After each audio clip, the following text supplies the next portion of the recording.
आज की बात, स्वागत। आप जानते हैं कि आज की बात में इस समय हम लोग बौद्ध सम्राट कुबिले खान, इनके राज्यकाल का जो समय था जिसमें बुद्धिज्म का प्रादुर्भाव कैसे होता है और फिर बौद्ध सम्राट कुबिले खान किस तरह बुद्ध धम्म को, उनकी विचारधारा को और उस संस्कृति को कैसे आगे बढ़ाते हैं, इसका एक छोटा सा लेखा जोखा ले रहे हैं और ये उन्हीं के राजकाल से आता है। वैसे ये जो जानकारी हमारे पास है, ये जानकारी वास्तव में एक संशोधन है और ये संशोधन है भदंत डॉक्टर सावंगी मेधनकर जी का। तो आइए इसमें आगे बढ़ते हैं। भंते जी लिखते हैं कि कुबिले खान ने सन 1258 में दोलन नदी के उत्तर पश्चिम शांतगोन में एक धर्म सम्मेलन को आयोजित किया।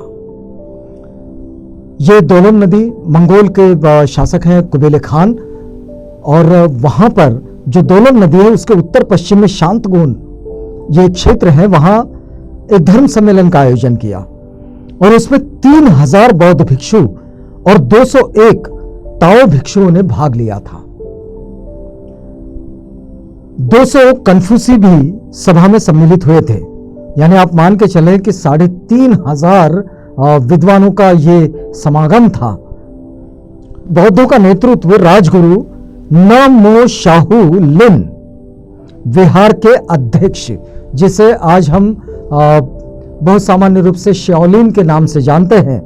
तो ये नमो शाओलिन विहार के जो अध्यक्ष थे एवं प्रसिद्ध तिब्बती भिक्षु थे फग्स-पा, इन्होंने बौद्धों का नेतृत्व किया था और फग्स-पा की आयु जो थी वो उस वक्त मात्र 19 साल थी, लेकिन शास्त्रार्थ में उनका महत्वपूर्ण हिस्सा रहा और ये सम्मेलन में बौद्धों की विजय हुई। ये देखिए, ये वो समय था जिस समय में धर्म विचारों पर और अपनी अपनी धार्मिक मान्यताओं पर और अपनी अपनी धर्म धारणा पर अलग अलग धर्म मतों के लोग एक मित्रवत शास्त्रार्थ किया करते थे और अपनी बात एक दूसरे से साझा करते थे। और ये बात जब साझा होती थी, डिस्कशन होता था, तो इस चर्चा में जो किसी के प्रश्न का उत्तर न दे पाए तो हो यह जाता था कि जो उत्तर नहीं दे पाया वो हार जाता था, उसकी हार मानी जाती थी शास्त्रार्थ में। और फिर वहां उस हारे हुए जो मत है, उस हारे हुए मत का प्रभाव कम हो जाता था और जो जीता हुआ मत है उसका प्रभाव बढ़ जाता था। इस सभा में भी, जिसे सम्राट कुबिले खान ने आयोजित किए थे, इसमें भी यही हुआ। तो इसमें बौद्धों की विजय हुई और तावी पराजित हुए और पूर्व प्रतिज्ञा के अनुसार उनके 17 नेता केश वपनकर यानी कि सिर मुंडवाकर बौद्ध भिक्षु बने, क्योंकि पहले इसमें एक शर्त रखी गई थी कि जो हारेगा वो दूसरे के मत को स्वीकार लेगा। और इसके पश्चात बौद्धों के 237 विहार जो है वो लौटा दिए गए, कि इस पर ताओ ने कब्जा किया था।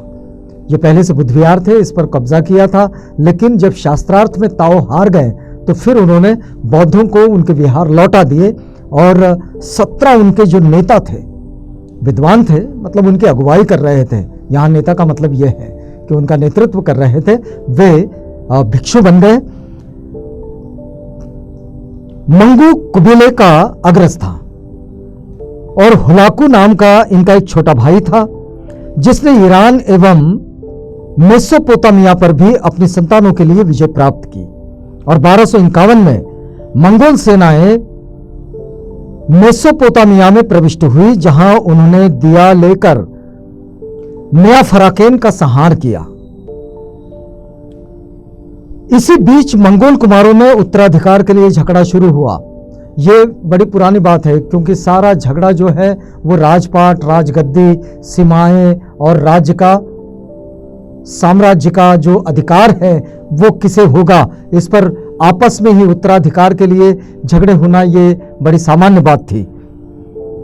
तो देखिए, 1252 में कुरिलताई बुलाई गई।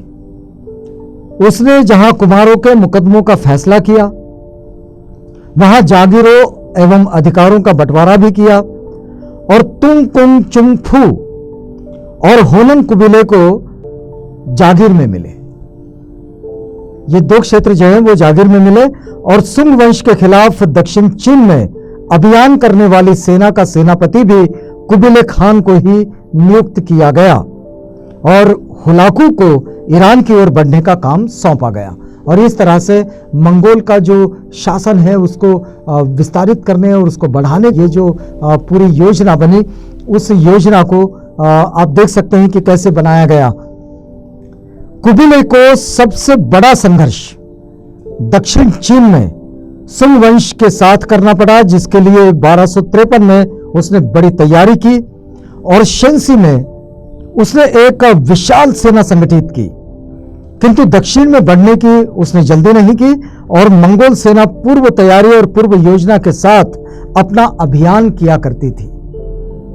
मंगोल की सेना ऐसे अचानक किसी पर आक्रमण नहीं करती थी, वो बड़ा सोच समझकर आक्रमण करती थी पूरी योजना के साथ। तो देखिए कि 1253 में मंगोल सेनाओं ने पूर्वी तिब्बत अपने कब्जे में ले लिया था और उसी समय मुल्तान भी उनके अधिकार में चला गया था एक ही समय में। और इसी वर्ष ईसाई मिशनरी रुब्रिक मंगू खान के दरबार में काराकोरम पहुंचा और उसने अपने यात्रा विवरण में मंगोल साम्राज्य, उसके राजमार्ग और राजधानी का बहुत अच्छा वर्णन किया है। एक यात्रा वर्णन मिलता है जो विश्व प्रसिद्ध यात्रा वर्णन है, वो यात्रा वर्णन चीनी बौद्ध भिक्षु जो चीन से आए थे और चीनी यात्री के नाम से पूरी दुनिया में प्रसिद्ध है, ह्यूएन त्संग। और ये ईसाई मिशनरी रुब्रिक, इनका भी एक यात्रा वर्णन है। इस यात्रा वर्णन में इन्होंने मंगोल का साम्राज्य, उसका राजमार्ग, उसकी राजधानी, इसका बड़ा अच्छा वर्णन किया है। देखिए फरवरी 1254 की यह बात है कि खुलाकू ने अपनी विजय यात्रा आरंभ की। अब मंगोल अपनी सीमाओं का विस्तार कर रहा है और भारी सेना के साथ वो ईरान की ओर बढ़ा। जब वो ईरान की ओर बढ़ा तो ईरान की ओर जाकर खुलकू ने, जिसे खुलाकू भी कहा जाता है, खुलकू भी कहा जाता है, बहुत सारे दो तीन नामों में खुल्लुक भी नाम मिलता है, तो इस तरह का ये नाम मिलता है खुलाकू। लेकिन खुलाकू नाम ये बड़ा प्रसिद्ध नाम है। तो ये ईरान की ओर बढ़े। आगे बढ़कर क्या हुआ यह हम आपको बताएंगे। इस समय हम बौद्ध सम्राट कुबिले खान से जुड़ी हुई और उनके राजकाज से जुड़ी हुई ये जानकारी आप तक साझा कर रहे हैं। तो यहां रुकते हैं, आपको बताएंगे अगली बात अगली कड़ी में। तब तक के लिए हमें इजाजत दीजिएगा।